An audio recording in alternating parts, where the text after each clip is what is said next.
Damos inicio ahora a nuestra tercera clase de este curso introductorio, Vida después de la muerte. La gran ventaja que tienen las personas que han estudiado teosofía, y me imagino que también en otras escuelas filosóficas, es que lo primero que ocurre es una pérdida total prácticamente del miedo a la muerte. Tenemos que convenir que una de las cosas que más incomoda al ser humano es la idea de que algún día se va a tener que morir. ¿De dónde proviene este miedo a la muerte? ¿Y por qué generalmente, especialmente en Occidente, tendemos a hacer un drama terrible de algo tan natural como es el desencarne del ser humano? El ser humano, como ustedes saben, está aquí por un tiempo nada más. El objetivo es aprender una serie de cosas, mediante las cuales vamos logrando nuestro desarrollo. Este desarrollo concluye con un esplendor, de una belleza y una sabiduría que son muy difíciles de poner en palabras. Si consideramos el planeta como una escuela y cada vida como una clase dentro de la escuela, vamos a tener una idea más clara de lo que realmente es el propósito de nuestra existencia. No existe otro propósito que no sea el desarrollo de esas posibilidades de las cuales he hablado.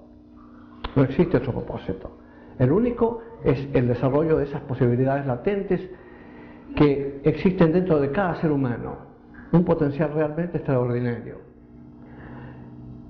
La vida física es de una gran densidad.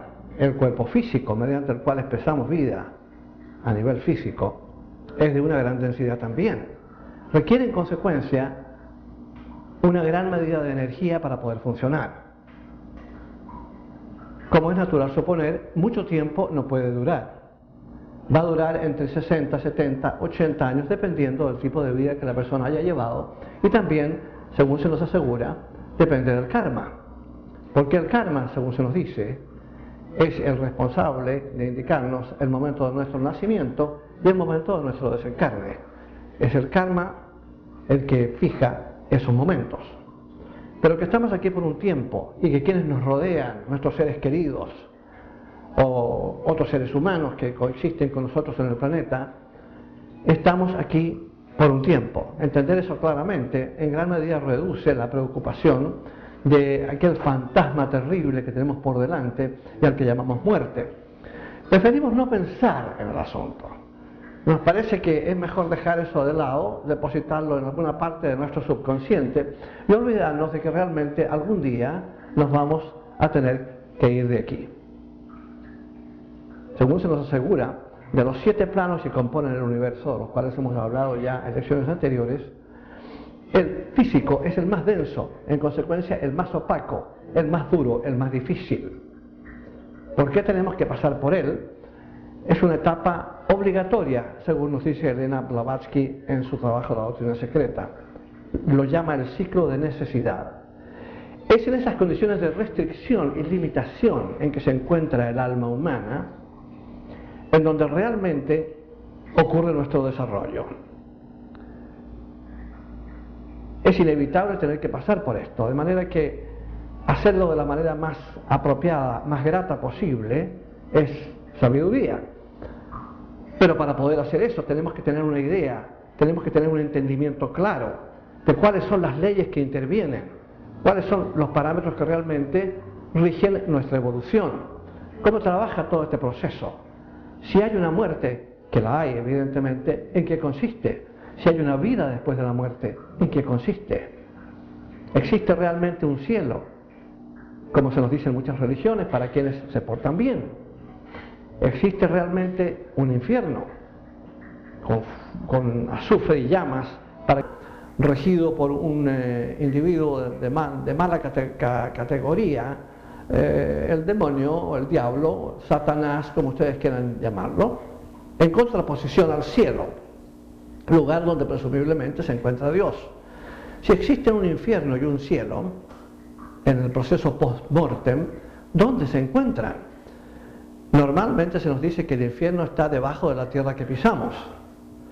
También se nos dice, en la enseñanza cristiana por lo menos, que el infierno es para la eternidad, para pecadores que han muerto en estado de pecado.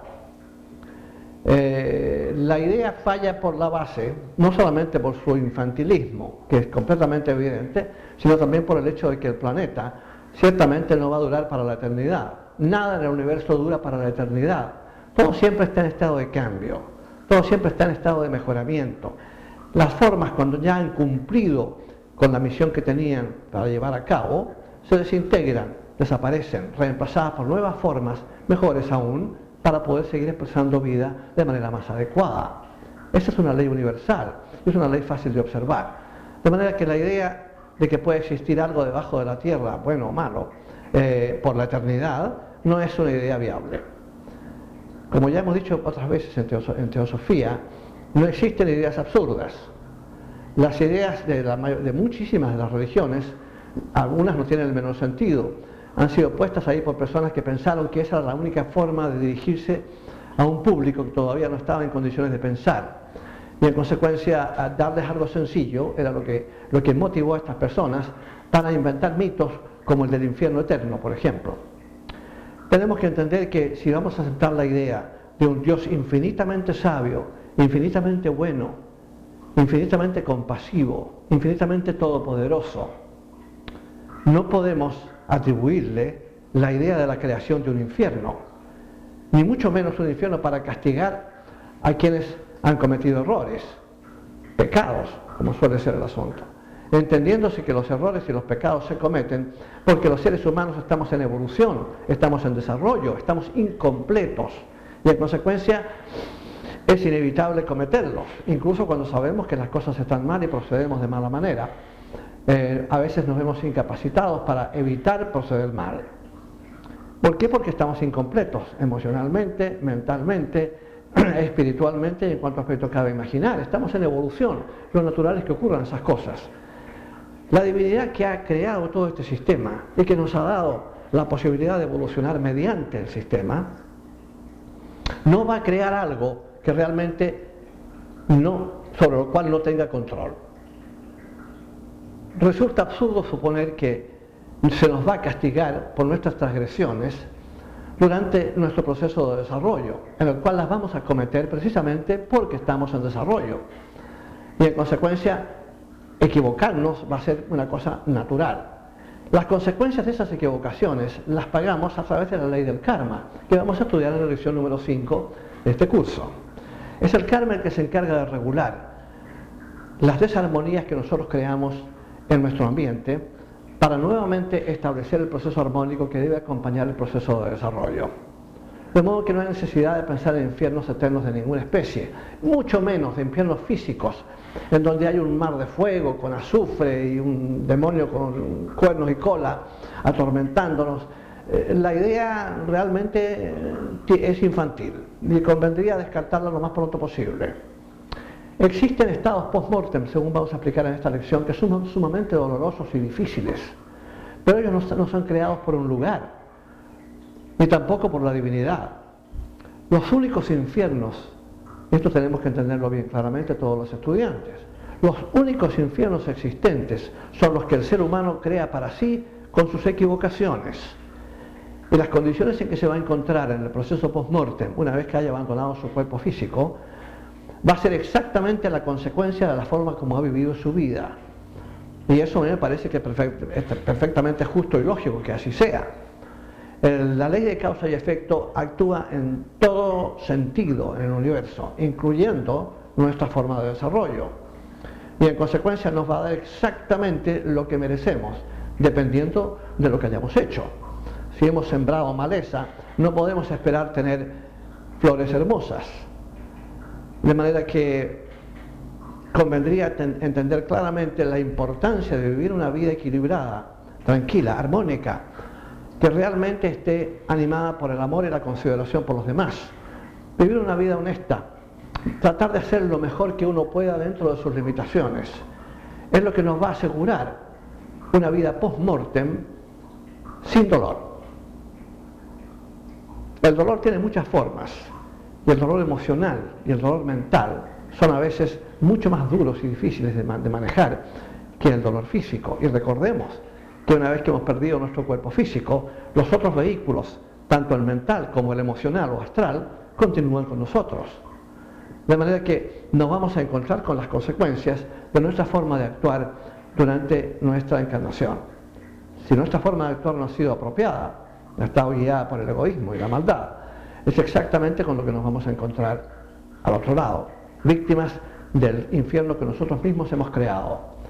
Pero no es un infierno, como ya dije anteriormente, de orden físico, de llamas y azufre y ese tipo de cosas. Probablemente sea incluso peor que eso. Y de ninguna manera, eso sí, pasaría a ser eterno. Es simplemente por un tiempo. Mientras se quema esa materia astral de tipo grosero, bajo, que está generada por el mal proceder, por las malas pasiones, vamos a continuar en ese estado lamentable de sufrimiento, hasta que eventualmente pase ese proceso, toda esa materia se queme y entonces avanzamos a esferas más elevadas. Para entender bien el proceso de lo que ocurre post-mortem, lo que llamamos la muerte, lo primero que habría que entender y recordar es que en el universo existen 7 tipos de materia. Nosotros solamente somos capaces de percibir un tipo de materia, y de ese tipo de materia solamente el 40%. El 40% de ese tipo de materia lo estudiamos en la escuela y hablamos de sólidos, líquidos y gases. Pero la materia física incluye 4 tipos más de materia sutil que escapan a la percepción de los sentidos del cuerpo humano, que son los éteres, que se llama, la región etérica del ser humano, de su cuerpo.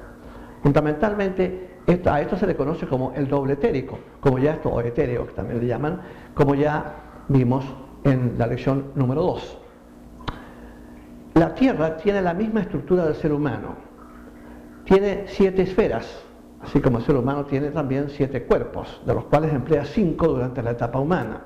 Los otros pertenecen a la etapa superhumana de desarrollo. Una vez que hayamos completado esta etapa, tenemos una etapa más elevada a la cual ingresamos, y ahí entonces ocupamos esos otros 2 cuerpos que son más elevados, de una vibración mucho mayor y una mayor sutileza incluso. Pero la Tierra tiene también 7 cuerpos, vale decir 7 esferas. La segunda esfera que sobresale de la Tierra y llega aproximadamente, según se nos dice, hasta la órbita de la Luna, es la esfera en donde el ser humano recupera la conciencia una vez que ha desencarnado, una vez que ha dejado su cuerpo físico. Lo que sigue a la muerte del cuerpo físico es un periodo de inconsciencia, como quien dice, irse a dormir, esencialmente, eso es lo que es. Una vez que se ha ido a dormir, uno despierta eventualmente en el nivel astral, o sea, en el nivel de la esfera astral que le corresponda, porque al igual que la esfera física, la esfera astral también tiene 7 subniveles. Esos 7 subniveles dependen del grado vibratorio que tiene la materia que compone la esfera astral. Si el individuo que desencarna lleno de odios, lleno de pasiones, lleno de problemas, lleno de equivocaciones, digamos, que son producto de su carencia de desarrollo, va a tener un grado vibratorio determinado. Al desencarnar y al recuperar la conciencia en el mundo astral, se va a encontrar funcionando en el subnivel astral de la vibración que corresponde con la que él trae, de acuerdo con su forma de vida. Y así es como la naturaleza entonces se asegura de que al otro lado, por así decir, a la esfera astral, tengamos exactamente las consecuencias o las condiciones también en que nos encontrábamos durante la vida física, de acuerdo con nuestra manera de vivir. Mientras más avanzado es el individuo, más rápida es su vibración y más sutil es la subesfera o subplano del mundo astral a donde ingresa, a donde recupera la conciencia. Por los otros subplanos pasa, como quien dice, dormido. Esencialmente recuperará la conciencia, como dije anteriormente, en el subplano que le corresponda de acuerdo con la forma de vida que ha tenido. Esto por afinidad y por ciertas leyes magnéticas que existen en el universo que nos atraen a aquello que nos es afín. Aquello con lo cual tenemos afinidad es aquello a lo cual vamos eventualmente a vernos atraídos. Y nuestra conciencia entonces se va a recuperar en ese subplano. De ahí la importancia, en consecuencia, de desencarnar en buenas condiciones, sin adicciones y sin problemas.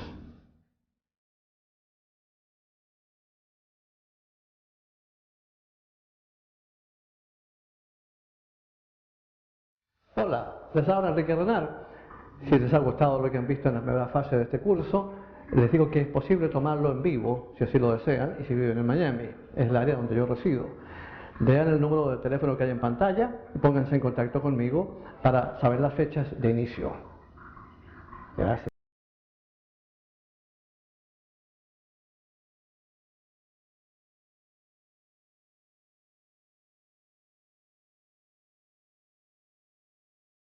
La vida al otro lado, por así decir, es naturalmente subjetiva.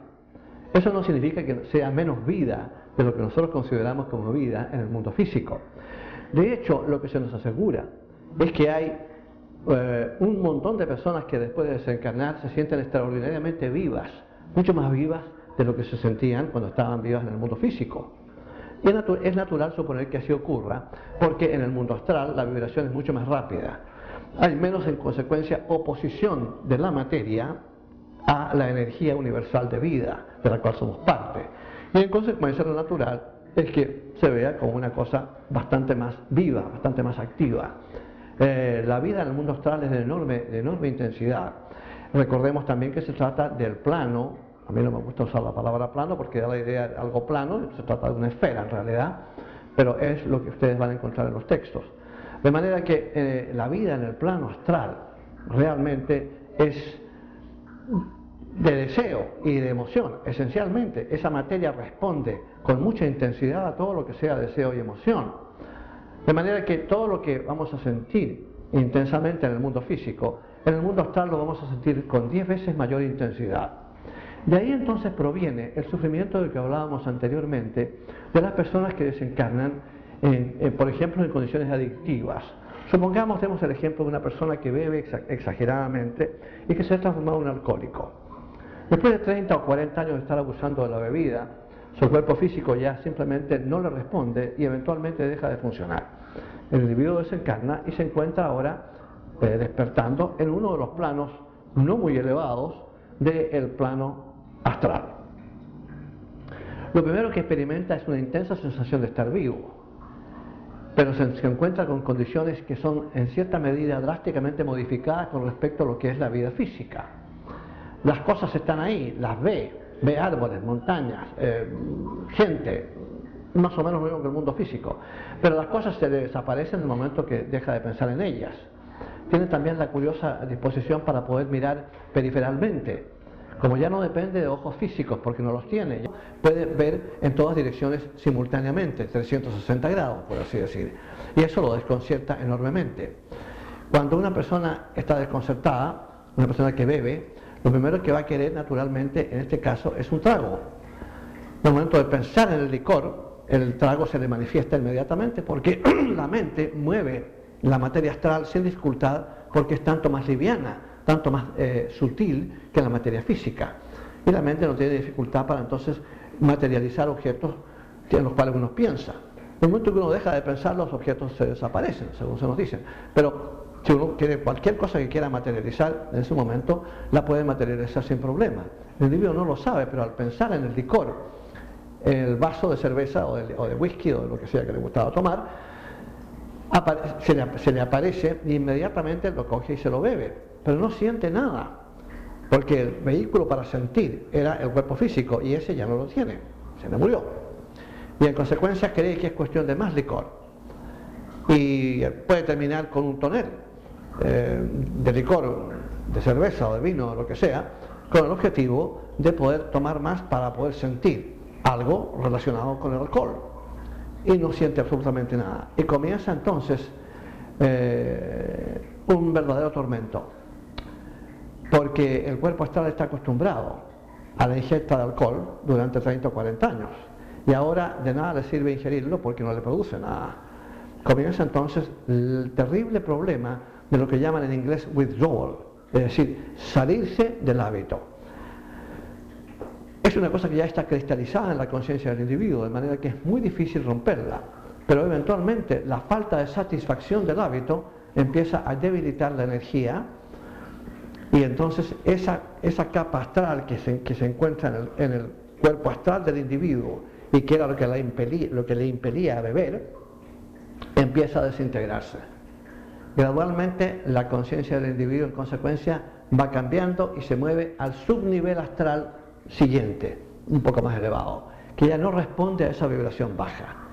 Y así sucesivamente se van quemando una tras otra las capas de materia astral indeseable del cuerpo astral, hasta que eventualmente tiene en su cuerpo astral solamente material de las 3 subdivisiones superiores del mundo astral.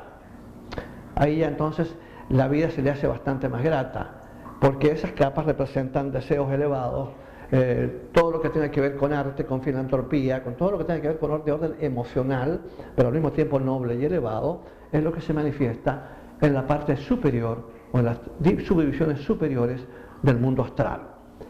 En la séptima subdivisión, contando de abajo hacia arriba, digamos, que vibra muy muy rápido, el individuo se va preparando, por así decir, cuando digo el individuo me refiero al ego espiritual del individuo, lo que llamamos el alma en las religiones, se va preparando ya para su ingreso al mundo mental, en donde va a tener que entrar, porque va a ser la próxima estación de paso, por así decir, la esfera astral de la Tierra. Recordemos que la Tierra en sus 7 esferas tiene estas 3, que son aquellas en las cuales ocurre el proceso del desarrollo humano. La esfera mental, que es enorme, muy grande, la esfera astral, que llega más o menos hasta la órbita de la Luna, y la esfera física, que nos es familiar porque es la que podemos ver. El ingreso al mundo astral, al mundo mental del individuo, ocurre cuando su cuerpo astral finalmente se desintegra. Ya el individuo se ha limpiado, por así decir, había una catarsis, una limpieza total de toda la basura que traía, de su vida física, de su mal proceder o sus hábitos no recomendables o lo que fuera, y ahora está, como quien dice, purificado para poder entrar ya al mundo mental, porque el mundo mental no admite, por vibración muy elevada, cosas de tipo demasiado bajo, demasiado grosero. Hábitos de ese tipo, todo eso eventualmente hay que dejarlo atrás. Y la naturaleza lo premune a uno de la disposición para ir gradualmente eliminando todo eso durante nuestra estadía en el mundo astral, mediante el simple expediente de no permitirnos satisfacer esos hábitos. Cuando los hábitos no se satisfacen, pierden energía y mueren. Esa es la idea. Una vez que el ser humano ya se ha limpiado por completo de todo esto y tiene en su cuerpo astral nada más que vibración de la séptima subdivisión astral, su cuerpo astral se desintegra, libera al ego espiritual y entonces nuevamente cae en un estado de sopor, un sueño, como quien dice, irse a dormir nuevamente. Es lo que ocurre cada vez que cambiamos de plano, hay este periodo de inconsciencia. Y eventualmente entonces recupera la conciencia en el mundo mental. El mundo mental tiene también 7 subdivisiones, tales como las tenía el mundo astral y el mundo físico. En estas 7 subdivisiones se va a manifestar una serie de aspectos que son absolutamente importantes para su desarrollo. En las 4 subdivisiones inferiores, contando de abajo, de la 1 a la 4, es lo que se llama el mundo mental concreto. En ese mundo mental concreto, que también lleva el nombre de Deva-chan, que quiere decir más o menos en sánscrito morada de los ángeles, en ese mundo mental concreto es donde el ser humano sintetiza todo lo que ha aprendido durante su última encarnación. Trae consigo todas las cosas por las cuales ha luchado para lograr aprender y eventualmente va a tener que sintetizarlas para poder eventualmente guardarlas en los mecanismos que tenemos para eso y eventualmente volver a encarnar y encontrarse que puede utilizar esas cosas que ha aprendido en vidas pasadas. En otras palabras, nuestro desarrollo jamás se pierde. Lo que hemos aprendido, lo que hemos desarrollado, jamás se pierde, porque la naturaleza tiene sus mecanismos que nos ha entregado para asegurarse de que nunca perdamos nada de lo que aprendemos. Casi todo lo que aprendemos es a base de esfuerzo y muchas veces a base de dolor incluso. Lo más valioso a veces es a base de dolor. Perderlo sería realmente lamentable. Pero la naturaleza, que es una madre amante, se asegura de que a sus hijos no les ocurran ese tipo de cosas. Y en consecuencia tenemos siempre los medios, los mecanismos para poder guardar lo que hemos aprendido. Pero naturalmente se trata de algo que hay que sintetizar. Como quien dice, hay que comprimir el archivo, por así decirlo.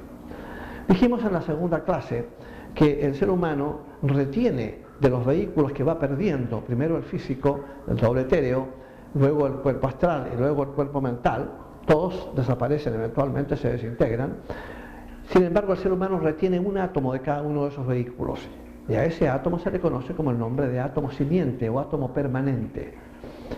Ese átomo viene a ser lo que en términos de cibernética podríamos llamar el disco duro de una persona.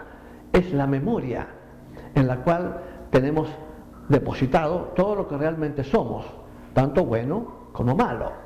No solamente lo que somos, todavía lo que nos falta por aprender. Todo eso está indicado en ese átomo simiente que tiene el individuo, que es como quien dice también su ficha de identidad. Eso es lo que él es, fundamentalmente. Ahí está depositado todo lo que él es, todo lo que ha llegado a ser, todo lo que le falta por ser. Y en consecuencia, lo que ha aprendido en su última encarnación, al igual que lo que aprendió en encarnaciones pasadas, tiene ahora que sintetizarse, porque tendrá que ser guardado. Me refiero estrictamente a lo positivo, a lo adecuado, a aquello que realmente es noble y elevado y que vale la pena retener.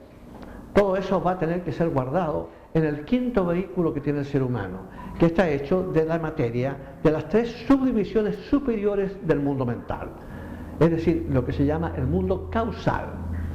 En el mundo causal está nuestro cuerpo causal. Es uno de los 5 vehículos que estudiamos en la lección número 2 y que pertenecen al ser humano para su desarrollo. Este vehículo tiene, a diferencia de los otros, como ya explicamos, la característica de que no se desintegra vida tras vida, como ocurre con los otros vehículos.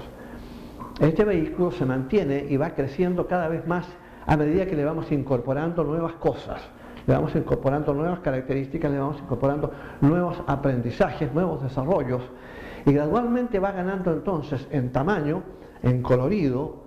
Originalmente, al comienzo de nuestra evolución, cuando recién hicimos como mónada nuestro paso del reino animal al reino humano, ese cuerpo causal era como una burbuja de jabón, como una pompa de jabón, con muy poco brillo, algo más o menos transparente y relativamente pequeño en relación a los otros cuerpos y al tamaño que eventualmente tiene que lograr. Pero a medida que vamos viviendo vidas una tras otra y agregándole cosas que se sintetizan en la parte inferior del plano mental, el cuerpo astral, el cuerpo causal va creciendo considerablemente. Originalmente lo que hace es perder su forma ovoide. A la larga eventualmente se va transformando en una esfera de una luz y de un colorido verdaderamente inefables, algo realmente hermoso, como un verdadero arcoíris brillante, que va creciendo y creciendo cada vez que uno le va agregando nuevas cosas, producto de los nuevos aprendizajes que ha tenido en las vidas que va viviendo. Una vez que esto se ha incorporado, recuerden, sintetizado ya en la parte inferior del plano, en sus 4 subdivisiones inferiores. Una vez que se ha sintetizado esto ahí, entonces queda a nuestra disposición en términos de posibilidades vibratorias. Es importante recordar, no se trata de una bolsa donde uno echa cosas, se trata simplemente de incorporar ahí una impresión en la misma forma en que en una computadora, un texto en el cual uno está trabajando, uno incorpora la impresión de ese texto en un microchip que tiene la computadora, en una ficha que es capaz de guardar millones de palabras. Aquí es lo mismo, más o menos. Se imprime, por así decir, en el cuerpo causal de la persona lo que ha aprendido en la última vida en términos de posibilidades vibratorias, como una memoria especial que él tiene. Cuando el individuo viene a la encarnación nuevamente, se encuentra en posesión de ciertos poderes, de ciertas características, de ciertas ventajas, disposición para hacer ciertas cosas con suma facilidad, todo este tipo de cosas que realmente la gente lo atribuye a dones de Dios. En esta enseñanza, ese tipo de cosas no existe y tenemos que dejarlo bien en claro. Dios no es un personaje que le da cosas a algunos y se las niega a otros. En este tipo de filosofía lo que se nos dice es que cada cual tiene lo que se ha ganado, mediante su esfuerzo, su dedicación, su disciplina, su determinación y su buen proceder. Una vez que estas cosas se han logrado, una vez que se ha adquirido lo que se ha adquirido, naturalmente queda a nuestra disposición. Y entonces el individuo que tiene una gran disposición para la música, para las matemáticas, para la literatura, cualquier cosa que parece espontánea, no es un don y un regalo de nadie, es lo que él se ha ganado por sus esfuerzos en vidas anteriores. Y me parece a mí que si ustedes lo piensan bien se darán cuenta de cuán justo es que así sea. no tener que atribuirle a nadie más, ni siquiera a la divinidad, las cosas que obtenemos. La divinidad no se preocupa de eso, nos da los medios, nos da el universo, nos da el planeta, nos da las leyes que rigen el planeta y que rigen nuestra evolución, nos da los vehículos, cuerpo físico para funcionar a nivel físico, el etéreo para la vitalidad, el astral para las emociones y los deseos, la mente para poder pensar. Todo esto se nos da gratis, literalmente. El esfuerzo, sin embargo, y el trabajo tiene que ser el nuestro.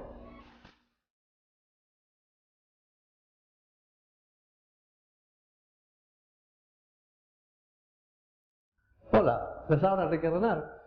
Si les ha gustado lo que han visto en la primera fase de este curso, les digo que es posible tomarlo en vivo, si así lo desean, en Miami, es el área donde yo resido. Vean el número de teléfono que hay en pantalla y pónganse en contacto conmigo para saber las fechas de inicio. Gracias.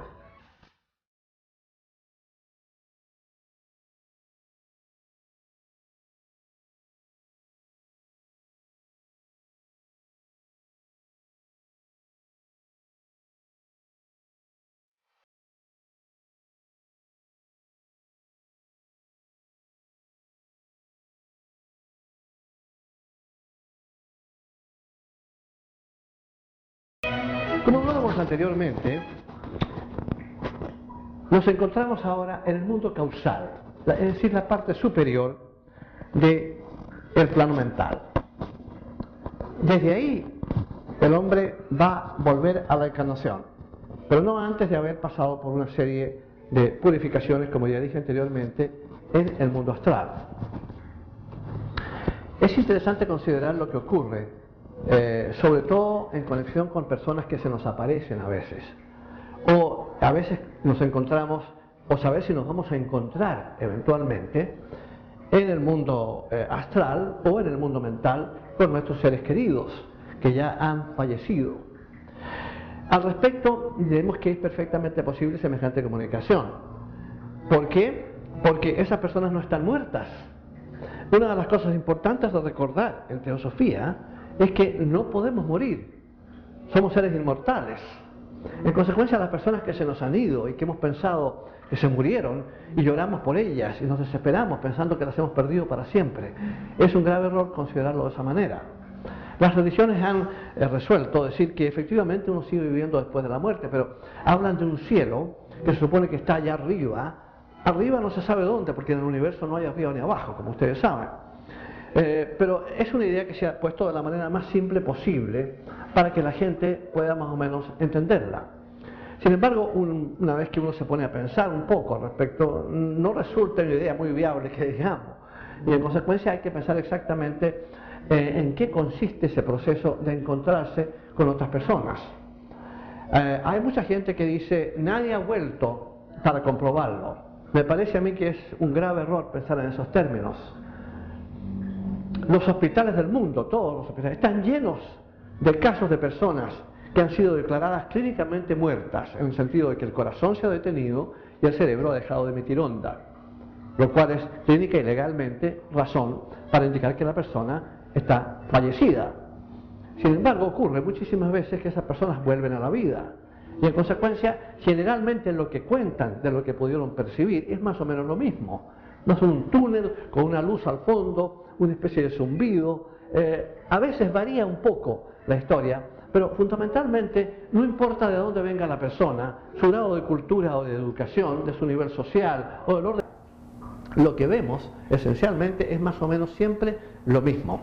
Un campesino en el Japón, o un ingeniero en Alemania, o en Rusia, o un barrendero en Londres, o en Sudamérica, más o menos siempre explican lo mismo si han tenido lo que se llama una experiencia post-mortem. Una vez que eso ha ocurrido, naturalmente no es mucho lo que se puede retener. A veces esas personas pueden ver familiares que se les han acercado y les han dicho todavía no ha llegado tu momento. Otras veces se trata de una figura espiritual que aparece, una especie de deva, un ángel o como sea. Generalmente la gente relaciona eso con su persona religiosa favorita, en el sentido de la que representa su religión, ese tipo de cosas. Pero esencialmente es muy poco lo que realmente pueden retener, porque es muy breve la experiencia. Pero tenemos, gracias a Dios, en teosofía, el testimonio de lo que se llama clarividentes. Las personas clarividentes son personas que han sido entrenadas con gran rigurosidad. Es un entrenamiento muy difícil que requiere renunciar a un montón de cosas. Sin embargo, hay personas que lo han hecho, y estas personas entonces han sido capaces de entrar conscientemente al plano astral. Nosotros entramos al plano astral todas las noches, inevitablemente, porque al dormir, para que nuestro cuerpo físico pueda dormir, que necesita descansar, tenemos que salir de él. El ser que nosotros es, el ego espiritual, sale del cuerpo físico y se lleva consigo los cuerpos mental y astral. Es la única manera que el cuerpo físico pueda dormir, porque nosotros somos la conciencia del cuerpo, y mientras nosotros sigamos en el cuerpo no puede dormir, siempre estará despierto y consciente, lo cual naturalmente no le viene muy bien, necesita ese sueño. Para eso nosotros tenemos que salir del cuerpo, y al salir del cuerpo la conciencia cambia inmediatamente y nos encontramos entonces en el plano astral, que visitamos prácticamente todas las noches.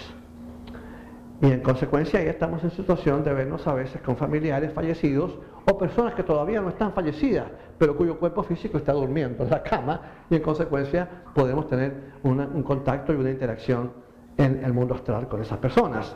Siempre y cuando estemos todos más o menos vibrando en el mismo tono vibratorio, para que nos encontremos en el mismo nivel vibratorio del mundo astral que nos corresponde. De otra manera, naturalmente, sería imposible el contacto. Debido a la existencia de clarividentes, como ya dije anteriormente, y a las experiencias que ellos nos indican y que han tenido, hemos podido ver entonces el encuentro, se nos asegura que existe el encuentro entre personas, una vez que uno ha fallecido, una vez que ha dejado su cuerpo físico, el encuentro que se produce con personas que ya están en el mundo astral, o que incluso si no están en el mundo astral, eventualmente el encuentro va a tener lugar en el mundo mental. Generalmente lo tiene ahí, en el mundo mental. Y lo hermoso de eso es que en el mundo mental la gente está desposeída de todos los aspectos negativos. Solamente vibran con un gran amor y una gran pureza, una gran limpieza, por así decir, que los hace realmente nobles y elevados. Y esto ocurre en el mundo mental, según se nos asegura. Vemos ahí lo mejor de nuestros seres queridos, que ya han fallecido ya han pasado por su última encarnación, digamos, la última vez que han encarnado, y que ahora se preparan ya para entrar al mundo causal, para de ahí entonces volver a la encarnación y continuar su aprendizaje. Encontrarse con estos seres es inevitable, y es una de las cosas más gratas que pueden existir. La duración de nuestra presencia en estos mundos, especialmente en el mundo mental, depende del grado de avance de la persona.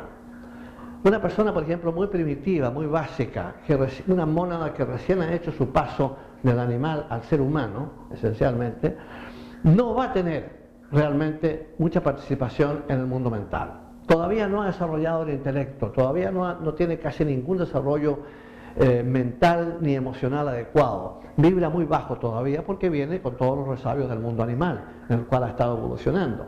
Y en consecuencia mucho no va a haber, pero si logra realmente entrar al mundo mental más adelante, cuando ya haya logrado cierta medida de desarrollo, su permanencia en Devachan, el mundo mental concreto, va a ser muy limitada. Va a estar poco tiempo, por así decir, porque no tiene mucho realmente que sintetizar, no ha avanzado mucho todavía. A medida que las encarnaciones se vayan sucediendo y vaya aprendiendo y vaya desarrollando más, entonces va a tener posibilidades de ir quedándose por más tiempo en el mundo mental, en Devachan. Las personas bastante más desarrolladas pueden llegar a tener una permanencia de hasta 2.000 a 3.000 años en el mundo mental, según se nos dice. Recordemos, sin embargo, que el factor tiempo, cuando hablamos de años, 1.000 años, 2.000 años, 3 años, o una semana, o lo que sea, en esos mundos no existe, porque son mundos subjetivos. Pero para poder explicar esto desde el punto de vista físico en el que nos encontramos, es inevitable hablar de años. Puesto que si, por ejemplo, yo tuve la encarnación en el año 1200 y volví, y eventualmente mi cuerpo falleció, y volví a la encarnación 800 años después, pues volví al año 2000 a la encarnación. En consecuencia, desde el punto de vista físico, podemos hablar de tiempo. Pero esa cantidad de años, 800 en este caso, en el mundo mental no se va a experimentar de esa manera. En el mundo mental ni en el mundo astral, en los mundos subjetivos. No, el tiempo no existe como tal, es otra forma de existencia, muy difícil de realmente poner en palabras, porque se trata de algo bastante abstracto. Pero presumiblemente se trata también de algo que es posible que sea experimentado como algo bastante más largo o bastante más corto. Normalmente nosotros los seres humanos nos parece muy corto cuando lo pasamos muy bien, nos parece muy largo cuando lo estamos pasando muy mal. De manera que, siendo un mundo de belleza, de luz, de enorme alegría, un mundo de bienaventuranza, el de Bachán, el mundo mental, lo más probable es que pensemos que estamos demasiado poco tiempo ahí, aunque hayamos estado 2000 años. Pero hay personas que han estado 2000 años por esa razón. Eventualmente uno trasciende eso, y si uno está dispuesto al servicio, por ejemplo, uno puede llegar a un punto de desarrollo en que puede pedir que le supriman el Devachan para volver a encarnar rápidamente y continuar con su servicio. Pero la autorización para eso está en manos de otros seres, de los cuales vamos a hablar en la lección número 6, miembros de la jerarquía planetaria, que son quienes observan, y también sus autoridades, que son más elevadas aún, que observan a un ser humano que hace semejante petición, que sacrifica su Devachan, por así decir, que su descanso y su alegría, para poder servir a la humanidad. No todo el mundo que quiere hacer eso, que está dispuesto a eso, está realmente preparado sin perjuicio para sí mismo y su propio avance. De manera que, siendo así el caso, el permiso le sería denegado. Normalmente, cuando la gente pide eso, es porque ya tiene un grado de desarrollo considerable y en consecuencia el permiso se otorga. Y a la persona entonces se le pasa por alto el Devachan y vuelve a encarnar rápidamente después de haber desencarnado. Es una cosa importante de recordar. Lo mismo ocurre también con la vida astral. ¿Cuánto tiempo vamos a estar en el mundo astral? Charles Leadbeater, que fue un gran teósofo y que escribió muchos libros y que era clarividente y entrenado precisamente por uno de los maestros para esa clarividencia, dice que en el término medio, entre 20 y 40 años, medido por tiempo físico, es la permanencia, en el término medio, repito, de un ser humano en el mundo astral, para purgarse, para limpiarse de todos los aspectos negativos que trae de su última encarnación, hábitos, adicciones que pueda tener o lo que sea. Si se trata de alguien muy malvado, por ejemplo, o una persona que tiene una adicción de drogas o de alcohol muy marcada, ese proceso está muy cristalizado, especialmente si viene de vidas pasadas también. Y en consecuencia es posible que la estadía astral sea, aparte de desagradable, bastante más prolongada que 40 años.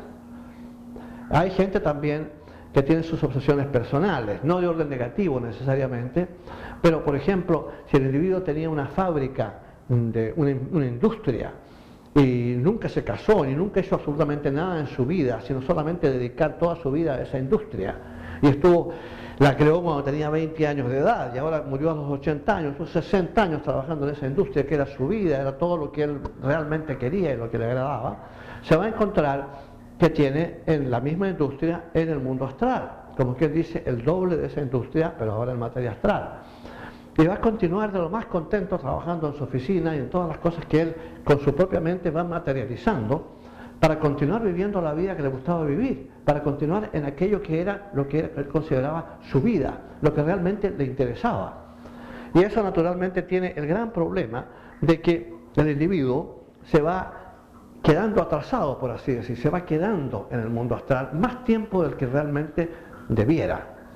Se habla de un famoso científico, mejor dicho, un gran intelectual hindú, que tenía una enorme biblioteca, que era prácticamente su vida. El hombre se lo pasaba estudiando en su biblioteca, tenía ahí manuscritos rarísimos, cosas muy especiales que casi nadie tenía. Dedicó una vida entera y murió muy viejito a ese tipo de enseñanza. Y una vez en el mundo astral, pues estableció su biblioteca exactamente igual como la tenía, y costó un mundo hacerlo entender que no podía continuar ahí eternamente, por mucho que le gustara la literatura y por mucho que le gustara su biblioteca. Incluso se dice que fue empleado muchas veces por los maestros para que le entregara conocimiento a Madame Blavatsky cuando ella estaba escribiendo la doctrina secreta. A veces los maestros están sumamente ocupados, entonces piden ayuda de estudiantes o de personas que están bien preparadas. Y él estaba bien preparado y en consecuencia, como tenía clarividencia, ella podía recibir desde el mundo astral lo que este señor le entregara en términos de conocimiento. Eso ocurrió según se nos dice también. De si el señor eventualmente superó su situación de esa manera, no lo sé realmente, no me parece que sea importante. Lo importante ha sido recordar es que el mundo astral, al igual que el mundo físico y el mundo mental, son estaciones de paso. Vamos a pasar por ahí por una razón específica: el mundo físico para aprender, el mundo astral para purificarnos, el mundo mental para sintetizar lo aprendido y el mundo causal, que es la parte superior del mundo mental, para retener y grabar de manera sintetizada las cosas que hemos aprendido durante la última encarnación. Viene ahora en consecuencia la vuelta a la encarnación, que es lo más importante. En la vuelta a la encarnación lo que ocurre es lo siguiente: el individuo, recuerden ustedes, ha perdido todos sus vehículos, excepto un átomo de ellos, el átomo simiente. Comienza primeramente, según se nos dice, a vibrar, impulsado por el karma, a vibrar el átomo simiente mental. Según se nos dice, estos átomos están guardados en una especie de capullo dorado que se encuentra dentro del cuerpo causal. Y esos átomos entonces son liberados cuando viene el impulso para la nueva encarnación. Empieza a vibrar el átomo simiente mental y va creando entonces materia para un nuevo cuerpo mental, que todavía no estará activo. Lo mismo ocurre con el átomo simiente astral. Empieza a vibrar y atrae materia astral para un nuevo cuerpo astral, un nuevo mecanismo de emociones y deseos que el individuo va a tener en su vida que va a comenzar, su vida física, nueva vida física que va a comenzar. Eventualmente ahora entonces viene la entrada al mundo físico, y para ello tiene que haber evidentemente un cuerpo físico, que es procurado por los padres. Nuestros padres hacen el amor, la madre queda encinta y en consecuencia, o mejor dicho, la esposa queda encinta, y nos encontramos ahora entonces con un proceso de desarrollo fetal que tiene lugar. El problema que habría con este proceso fetal es que si acaso no interviene otro factor, lo que habría sería un clon de los padres. Vale decir, cuando el esperma se une al óvulo, se produce la primera célula doble que se llama el cigote, o cigoto como le llaman también. Esta célula doble se va a reproducir y va a formar el cuerpo fetal, de lo que va a ser el cuerpo del individuo que va a encarnar. Lo importante es que ese cuerpo tenga la identidad del individuo que va a encarnar. Los padres le van a dar la forma del cuerpo, pero tiene que ser no un clon de los padres, sino él mismo, el que viene con su propio karma, con sus propias características, con sus aprendizajes, con lo que le falta por aprender y todo lo demás, con su identidad, en otras palabras. Para que eso ocurra, según se nos dice, un deva mental coloca el átomo simiente físico, lo coloca en el cigote, en esa célula doble inicial, y con eso le da entonces su característica personal a ese cuerpecito que se va a formar. Porque evidentemente esa célula doble, que ya tiene la característica, que ya tiene la identidad del individuo, es la que se va a reproducir y va a formar el cuerpo fetal. Nuestra identidad, en consecuencia, está dada a nivel molecular y a nivel celular en nuestro cuerpo físico. Eso es lo que nos identifica con nosotros mismos, es nuestro cuerpo físico. Aunque nos está siendo dado por los padres, tenemos nuestras propias características de orden emocional, mental y espiritual, dependiendo de nuestro grado de desarrollo. Eso explica por qué muchas veces los padres son tan distintos a los hijos son tan distintos a los padres. A veces ciertas características son tan diferentes que uno dice, ¿cómo pueden ser hijos o hijas de estos padres cuando en realidad son tan diferentes? Física, mental y emocionalmente. Otras veces son muy parecidos, porque el DNA se da de una manera tal que hace posible que existan similaridades grandes. Pero fundamentalmente el proceso está regido por el karma. El doble etéreo, en otras palabras, es el molde que los devas utilizan para la formación del cuerpo físico, y ese está dado por el karma.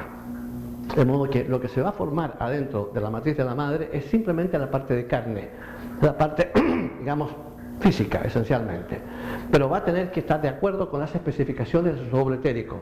El doble etérico, a su vez, va a tener que estar de acuerdo con lo que es la situación kármica del individuo.